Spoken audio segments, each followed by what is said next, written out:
Assalamualaikum warahmatullahi wabarakatuh. Nama saya Isyntiasari dari kelas 11 F3. Saya akan menjelaskan tentang materi suspensi. Oke, kita mulai aja. Yang pertama itu ada pengertian suspensi. Suspensi menurut Farmakopeia Indonesia edisi 3 halaman 32 bahwa suspensi adalah yang mengandung bahan obat padat dan bentuk halus dan tidak larut, terdispersi dalam cairan pembawa. Sedangkan menurut Farmakopeia Indonesia edisi 4 halaman 17, suspensi adalah sediaan cair yang mengandung partikel tidak larut yang terdispersi dalam fase cair. Nah, sesuai sifatnya, partikel yang terdapat dalam suspensi dapat mengendap pada dasar wadah bila didiamkan. Oleh sebab itu, perlu ditambahkan zat yang sesuai untuk meningkatkan kekentalan dan bentuk gel suspensi seperti tanah liat, surfaktan, poliol, polimer, atau gula. Selanjutnya ada macam-macam suspensi. Suspensi ada macam-macamnya. Yang pertama ada oral, topikal, tetes telinga, oplamik, dan yang terakhir untuk injeksi terkonstitusi. Yang pertama itu suspensi oral. Apa itu suspensi oral? Suspensi oral adalah sediaan cair mengandung partikel padat dalam bentuk halus yang terdispersi dalam fase cair dengan bahan pengaroma yang sesuai, yang ditujukan untuk penggunaan oral. Yang kedua, suspensi topikal adalah sediaan cair mengandung partikel padat dalam bentuk halus yang terdispersi dalam cairan pembawa cair yang ditujukan untuk penggunaan kulit. Yang ketiga ada suspensi tetes telinga, adalah sediaan cair mengandung partikel-partikel halus yang ditujukan untuk diteteskan pada telinga bagian luar. Yang keempat ada suspensi oplamik, adalah sediaan cair steril yang mengandung partikel sangat halus yang terdispersi dalam cairan pembawa untuk pemakaian pada mata. Dan yang terakhir ada suspensi untuk injeksi terkonstitusi, adalah sediaan padat kering dengan bahan pembawa yang sesuai untuk membentuk kelarutan yang memenuhi semua persyaratan untuk suspensi, steril setelah penambahan bahan yang sesuai. Kesimpulannya, bahwa suspensi oral itu digunakan untuk penggunaan dalam, untuk diminum. Kalau suspensi topikal untuk penggunaan luar, untuk kulit. Tetes telinga untuk telinga tapi bagian luar. Oplamik untuk mata, dan suspensi untuk injeksi terkonstitusi adalah suspensi untuk injeksi. Yang selanjutnya itu ada syarat-syarat suspensi. Yang pertama, suspensi tidak boleh diinjeksikan secara intravena dan intrarekta. Yang kedua, suspensi yang dinyatakan untuk digunakan dengan cara tertentu harus mengandung zat antimikroba.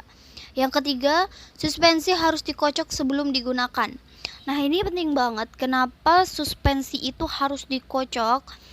Karena suspensi itu kan ada endapan. Jadi kalau misalkan gak dikocok, bahan-bahan dari obat tersebut gak tercampur, jadinya khasiatnya gak optimal.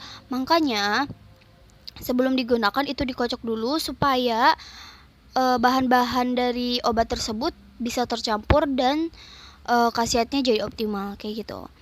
Yang keempat ada suspensi harus disimpan dalam wadah tertutup rapat. Yang selanjutnya suspensi terdispersi harus halus dan tidak boleh mengendap. Yang selanjutnya jika dikocok harus segera terdispersi kembali. Dapat mengandung zat tambahan untuk menjamin stabilitas. Kekentalan suspensi tidak boleh terlalu tinggi agar mudah dikocok dan dituang. Karakteristik suspensi harus sedemikian rupa sehingga ukuran partikel dari suspensi ini tetap agak konstan untuk yang lama pada penyimpanan. Partikel padatan fase dispersi harus halus, tidak boleh cepat mengendap. Dan yang terakhir, kadar surfaktan yang digunakan tidak boleh mengiritasi atau melukai kulit. Dan yang selanjutnya itu ada komposisi suspensi. Yang pertama dari komposisi suspensi itu ada bahan aktif. Contohnya ada sulfur precipitate, kalamin, dan titanium dioksida. Yang kedua ada bahan tambahan. Bahan tambahan ini ada pewarna sama pengawet. Nah, pewarna ini ada methylene blue dan metamil yellow. Dan untuk pengawet itu ada nifalgin 2-5% dan nifazol 0,05-0,025%. Yang ketiga ada suspending agent.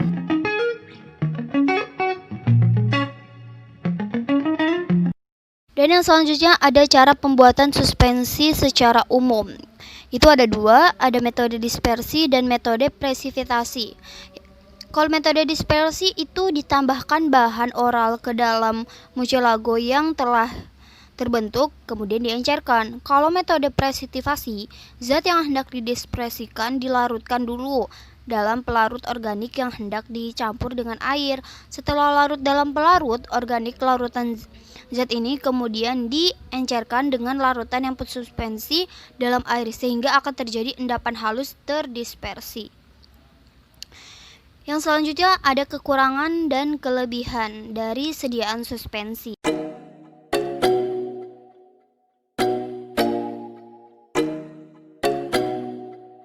Oke, mungkin itu saja yang bisa saya sampaikan. Kurang lebihnya saya mohon maaf. Semoga video ini bermanfaat. Billahi taufiq wal hidayah. Wassalamualaikum warahmatullahi wabarakatuh. Bye bye semuanya.